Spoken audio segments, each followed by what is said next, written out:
இந்தியாவுக்கு இதனால்தான் சுதந்திரம் கிடைத்தது என ஸ்டாண்ட் அப் காமெடியன் ஒருவர் நேரு குறித்து சர்ச்சையான கருத்துக்களை பேசியுள்ள வீடியோ வேகமாக பரவி வருகிறது. ஸ்டாண்ட் அப் இஸ் பேக் என்ற பெயரில் நகைச்சுவையை விரும்பும் மக்களுக்காக ஷோ ஒன்று நடத்தப்பட்டு வருகிறது. இந்த ஷோவில் திரைப்பிரபலங்கள் மற்றும் இன்னும் சிலர் கலந்து கொண்டு மக்கள் முன்னிலையில் ஸ்டாண்ட் அப் காமெடி செய்வது வழக்கம்.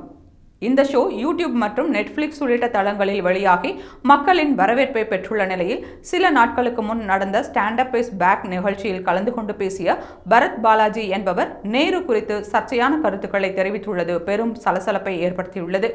பரத் பாலாஜி பேசுகையில், ஆங்கிலேயர்கள் நாட்டை விட்டு சென்றதற்கு காரணம் நேருவுக்கும் மவுண்ட் பேட்டன் மனைவிக்கும் இருந்த ரகசிய உறவுதான் என கூறியிருந்தார். காந்தியின் அகிம்சை வழியிலோ நேதாஜி சுபாஷ் சந்திரபோஸின் போராட்டமோ இந்தியாவுக்கு சுதந்திரம் பெற்று தரவில்லை என பேசியுள்ளார். பரத் பாலாஜியின் இந்த பேச்சு பெரும் சர்ச்சையை இழுத்துவிட்டுள்ளது. இதுகுறித்து தமிழ்நாடு காங்கிரஸ் தலைவர் செல்வ பெருந்தகை வெளியிட்டுள்ள அறிக்கையில், சமூக ஊடகங்களில் ஸ்டாண்ட் அப் காமெடி என்ற பெயரில் பரத் பாலாஜி என்பவர் இந்தியாவின் முன்னாள் பிரதமர் நேரு குறித்து மிக இழிவான முறையில் பேசியிருக்கிறார்.